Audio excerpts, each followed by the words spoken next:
राधे राधे आप सभी को। आज प्रस्तुत हूँ श्रीमद् भगवद गीता के तीसरे अध्याय को लेकर। चलिए हम सब इसका श्रवण करते हैं। ओम श्री परमात्मने नमः। तीसरा अध्याय। अर्जुन ने प्रश्न किया कि हे जनार्दन, यदि कर्मों की अपेक्षा ज्ञान आपके श्रेष्ठ मान्य है, तो फिर हे केशव, मुझे भयंकर कर्म में क्यों लगाते हैं तथा आप मिले हुए से वचन से मेरी बुद्धि को मोहित सी करते हैं। इसलिए उस एक बात को निश्चय करके कहिए कि जिससे मैं कल्याण को प्राप्त होऊं। इस प्रकार अर्जुन के पूछने पर भगवान श्री कृष्ण महाराज बोले, हे निष्पाप अर्जुन, इस श्लोक में दो प्रकार की निष्ठा मेरे द्वारा पहले कही गई है, ज्ञानियों की ज्ञान योग से और योगियों की निष्काम कर्म योग से। परंतु किसी भी मार्ग के अनुसार कर्मों को स्वरूप से त्यागने की आवश्यकता नहीं है, क्योंकि मनुष्य न तो कर्मों के न करने से निष्कर्मता को प्राप्त होता है और न कर्मों को त्यागने मात्र से भगवत साक्षात्कार रूप सिद्धि को प्राप्त होता है, तथा सर्वथा कर्मों का स्वरूप से त्याग हो भी नहीं सकता, क्योंकि कोई भी पुरुष किसी काल में क्षण मात्र भी बिना कर्म किए नहीं रहता है। निसंदेह सभी पुरुष प्रकृति से उत्पन्न हुए गुणों द्वारा परवश हुए कर्म करते हैं। इसलिए जो मूढ़ बुद्धि पुरुष कर्मेंद्रियों को हठ से रोककर इंद्रियों के भोगों को मन से चिंतन करता रहता है, वह मिथ्याचारी अर्थात दंभी कहा जाता है। और हे अर्जुन, जो पुरुष मन से इंद्रियों को वश में करके अनासक्त हुआ कर्मेंद्रियों से कर्मयोग का आचरण करता है, वह श्रेष्ठ है। इसलिए तू शास्त्र विधि से नियत किए हुए स्वधर्म रूप कर्म को कर, क्योंकि कर्म न करने की अपेक्षा कर्म करना श्रेष्ठ है, तथा कर्म न करने से तेरा शरीर निर्वाह भी नहीं सिद्ध होगा। हे अर्जुन, बंधन के भय से भी कर्मों का त्याग करना योग्य नहीं है, क्योंकि यज्ञ अर्थात विष्णु के निमित्त किए हुए कर्म के सिवा अन्य कर्म में लगा हुआ ही यह मनुष्य कर्मों द्वारा बंधता है। इसलिए हे अर्जुन, आसक्ति से रहित हुआ उस परमेश्वर के निमित्त कर्म का भली प्रकार आचरण कर। कर्म न करने से तू पाप को भी प्राप्त होगा, क्योंकि प्रजापति ब्रह्मा ने कल्प के आदि में यज्ञ सहित प्रजा को रचकर कहा कि इस यज्ञ द्वारा तुम लोग वृद्धि को प्राप्त हो, और यह यज्ञ तुम लोगों को इच्छित कामनाओं के देने वाला होवे, तथा तुम लोग इस यज्ञ द्वारा देवताओं की उन्नति करो और वे देवता लोग तुम लोगों की उन्नति करें। इस प्रकार आपस में कर्तव्य समझकर उन्नति करते हुए परम कल्याण को प्राप्त होगे, तथा यज्ञ द्वारा बढ़ाए हुए देवता लोग तुम्हारे लिए बिना मांगे ही प्रिय भोगों को देंगे।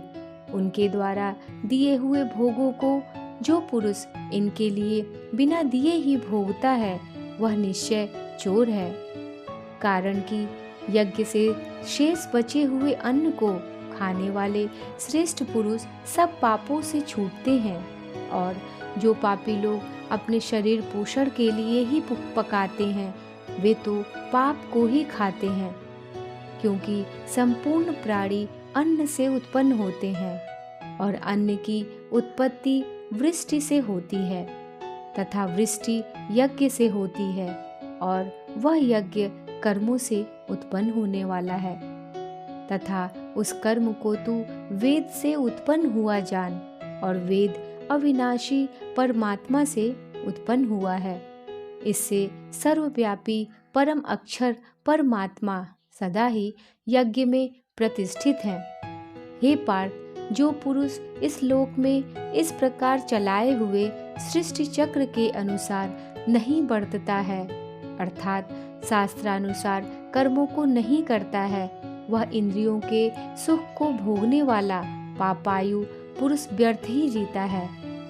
परंतु जो मनुष्य आत्मा ही में प्रीति वाला और आत्मा ही में तृप्त तथा आत्मा में ही संतुष्ट होवे, उसके लिए कोई कर्तव्य नहीं है, क्योंकि इस संसार में उस पुरुष का किए जाने से भी कोई प्रयोजन नहीं है और न किए जाने से भी कोई प्रयोजन नहीं है, तथा इसका संपूर्ण भूतों में कुछ भी स्वार्थ का संबंध नहीं है, तो भी उसके द्वारा केवल लोकहितार्थ कर्म किए जाते हैं। इससे तू अनासक्त हुआ निरंतर कर्तव्य कर्म का अच्छी प्रकार आचरण कर, क्योंकि अनासक्त पुरुष कर्म करता हुआ परमात्मा को प्राप्त होता है।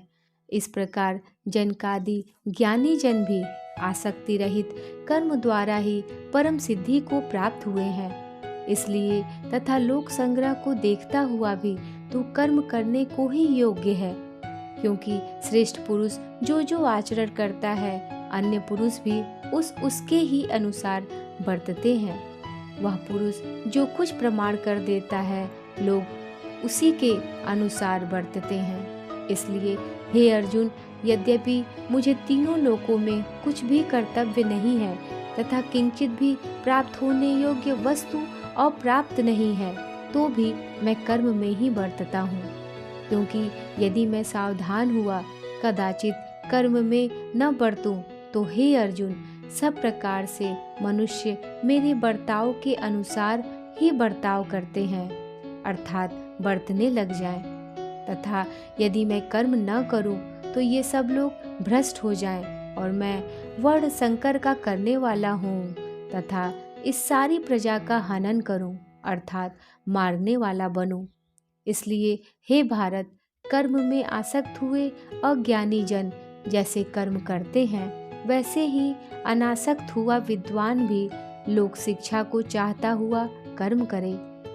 ज्ञानी पुरुष को चाहिए कि कर्मों में आसक्ति वाले अज्ञानियों की बुद्धि में भ्रम अर्थात कर्मों में अश्रद्धा उत्पन्न न करे, किंतु स्वयं परमात्मा के स्वरूप में स्थित हुआ और सब कर्मों को अच्छी प्रकार करता हुआ उनसे भी वैसे ही करावे।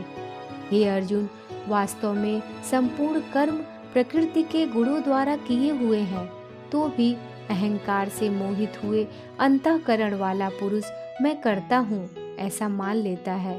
परंतु हे महाबाहो, गुण विभाग और कर्म विभाग के तत्व को जानने वाला ज्ञानी पुरुष संपूर्ण गुण गुणों में बरतते हैं ऐसे मानकर नहीं आसक्त होता है, और प्रकृति के गुणों से मोहित हुए पुरुष गुण और कर्मों में आसक्त होते हैं। उन अच्छी प्रकार न समझने वाले मूर्खों को अच्छी प्रकार जानने वाला ज्ञानी पुरुष चलायमान न करे। इसलिए हे अर्जुन, तू ध्याननिष्ठ चित्त से संपूर्ण कर्मों को मुझ में समर्पण करके आशा रहित और ममता रहित होकर संताप रहित हुआ युद्ध कर। हे अर्जुन, जो कोई भी मनुष्य दोष बुद्धि से रहित और श्रद्धा से युक्त हुए सदा ही मेरे इस मत के अनुसार बरतते हैं, वे पुरुष संपूर्ण कर्मों से छूट जाते हैं, और जो दोष दृष्टि वाले मूर्ख लोग इस मेरे मत के अनुसार नहीं बरतते हैं, उन संपूर्ण ज्ञानों में मोहित चित्त वालों को तू कल्याण से भ्रष्ट हुए ही जान। क्योंकि सभी प्राणी प्रकृति को प्राप्त होते हैं, अर्थात अपने स्वभाव से परवश हुए कर्म करते हैं। ज्ञानवान भी अपनी प्रकृति के अनुसार चेष्टा करता है, फिर इसमें किसी का हट क्या करेगा। इसलिए मनुष्य को चाहिए कि इंद्रिय के अर्थ में अर्थात सभी इंद्रियों के भोगों में स्थित जो राग और द्वेष हैं, उन दोनों के वश में नहीं होवे, क्योंकि इसके वे दोनों ही कल्याण मार्ग में विघ्न करने वाले महान शत्रु हैं। इसलिए उन दोनों को जीतकर सावधान हुआ स्वधर्म का आचरण करें, क्योंकि अच्छी प्रकार आचरण किए हुए दूसरों के धर्म से गुण रहित भी अपना धर्म अति उत्तम है। अपने धर्म में मरना भी कल्याण कारक है और दूसरे का धर्म भय को देने वाला है। इस पर अर्जुन ने पूछा कि हे कृष्ण, फिर यह पुरुष बलात् लगाए हुए के सदृश न चाहता हुआ भी किससे प्रेरा हुआ पाप का आचरण करता है। इस प्रकार अर्जुन के पूछने पर श्री कृष्ण महाराज बोले, हे अर्जुन, रजोगुण से उत्पन्न हुआ यह काम ही क्रोध है। यह ही महान अशन अर्थात अग्नि के सदृश भोगों से न तृप्त होने वाला और बड़ा पापी है। इस विषय में इसको ही तू वैरी जान। जैसे धुएं से अग्नि और मल से दर्पण ढका जाता है तथा जैसे जेर से गर्भ ढका हुआ है, वैसे ही उस काम के द्वारा यह ज्ञान ढका हुआ है।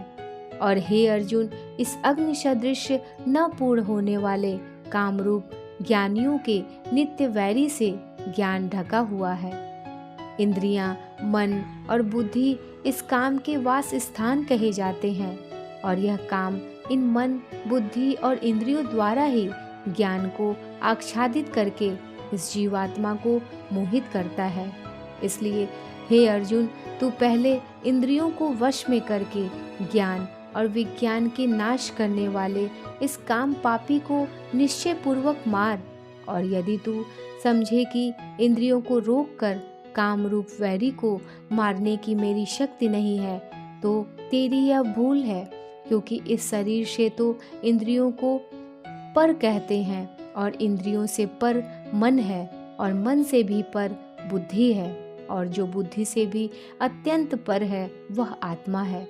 इस प्रकार बुद्धि से पर अर्थात सूक्ष्म तथा सब प्रकार बलवान और श्रेष्ठ अपने आत्मा को जानकर और बुद्धि के द्वारा मन को वश में करके, हे महाबाहो, अपनी शक्ति को समझकर इस दुर्जय काम रूप शत्रु को मार। राधे राधे। इस प्रकार श्रीमद् भगवद गीता रूपी उपनिषद एवं ब्रह्म विद्या तथा योग शास्त्र विषयक श्री कृष्ण और अर्जुन के संवाद में कर्म योग नामक